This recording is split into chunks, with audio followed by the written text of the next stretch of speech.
Echoes of the Reconquista, Love and Loss in Medieval Iberia. Before we dive deeper into today's episode, I want to gently remind you, if you find value in what you're about to hear, or even just a portion that resonates, please take a quick moment to hit that like button and make sure you're following or subscribe to the channel. Your support means the world and helps us bring more content like this your way.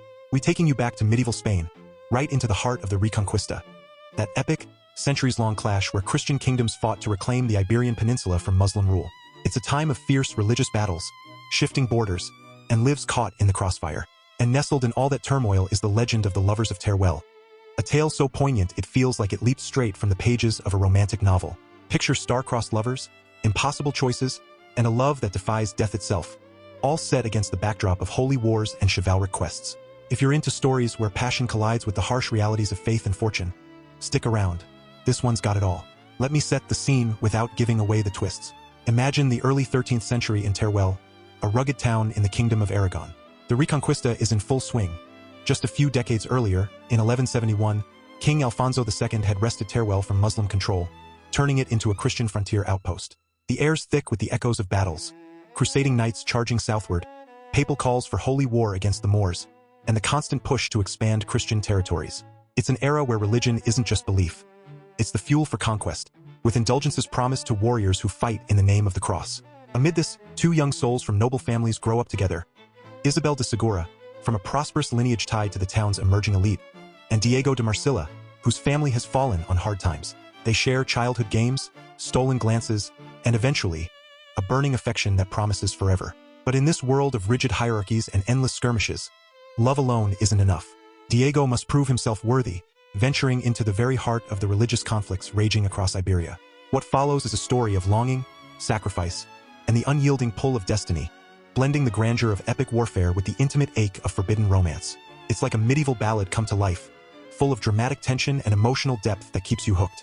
Alright, now let's get into the full tale. Fair warning, this is where the real drama unfolds. Our story begins around 1217, in the shadow of those ongoing Reconquista campaigns. Teruel, freshly reconquered, is buzzing with repopulation efforts. Christian settlers pouring in, Mudéjar artisans blending Islamic influences into new churches, and knights gearing up for the next push against the fragmented Taifa kingdoms to the south. The religious divide is stark, Christians viewing their advances as divine mandate, reclaiming lands lost since the Umayyad invasion in 711, while Muslim rulers in places like Valencia and Murcia cling to their emirates amid internal strife. It's a time when popes like Innocent III rally Europe for crusades, equating Iberian battles to those in the Holy Land, offering spiritual rewards for slaying infidels or seizing territories. Into this world are born Isabel and Diego. From noble stock, they play together as kids in Teruel's winding streets, under the watchful eyes of towers that still bear the marks of recent sieges. As they blossom into young adults, their bond deepens into something profound, a love that's pure, intense, and utterly consuming, like the forbidden passions in those chivalric romances whispered about in courts. Isabel, with her raven hair and eyes like the Ebro River at dusk, is the only daughter of Pedro de Segura, a merchant whose wealth comes from trade routes reopened by Christian victories. Diego, tall and resolute, hails from the Marcilla family, once prominent but now impoverished by the war's toll. Lost estates, ransoms paid, fortunes drained in the service of the crown. When Diego asks for Isabel's hand, her father refuses outright. "You're a fine lad," he might have said, "but without gold or lands, how will you provide?" This is no time for dreams. The Moors press our borders, and alliances must be strong. Heartbroken but determined, Diego pleads for time. 5 years to amass a fortune and prove his mettle.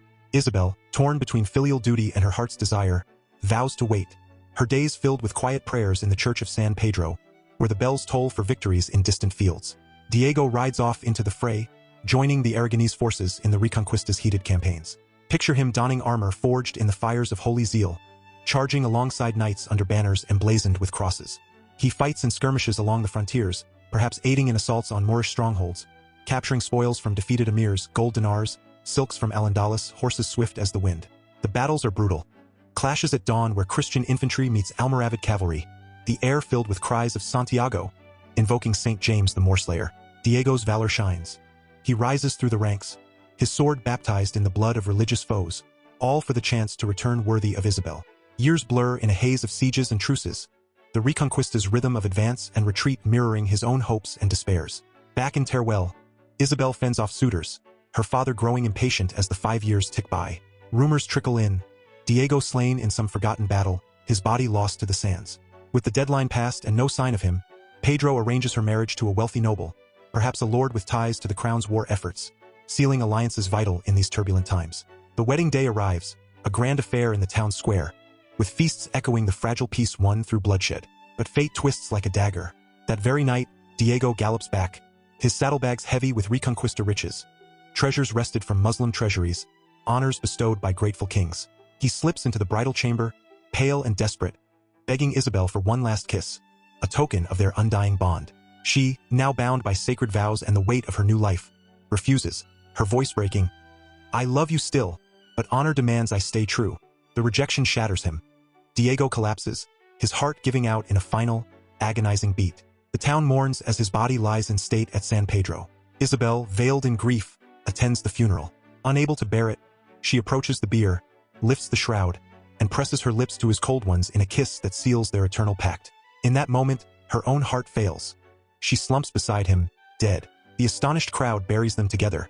Their entwined forms a testament to love's power over even the grave. Centuries later, in 1555, workmen uncover two mummified bodies during church renovations. Proof, they say, of the legend's truth. Phew, what a ride, right? Now, let's unpack what makes this legend resonate so deeply, especially woven into the Reconquista's fabric. At its core, it's a romantic novel in miniature. The sweeping emotions, the high-stakes separation, the tragic reunion that echoes tales like Tristan and Isolde, but grounded in Iberia's unique holy wars. Love here isn't just personal. It's pitted against the era's grand forces. The religious battles provide the crucible. Diego's quest for wealth isn't mere adventure, but a direct plunge into the Reconquista's ideological clash, where Christian knights saw themselves as God's warriors, expelling the infidel to restore a unified faith. His successes symbolize the period's opportunities. Fortunes made in the name of religion, lands repopulate under the cross, but also its costs. Lives delayed, loves deferred amid endless conflict.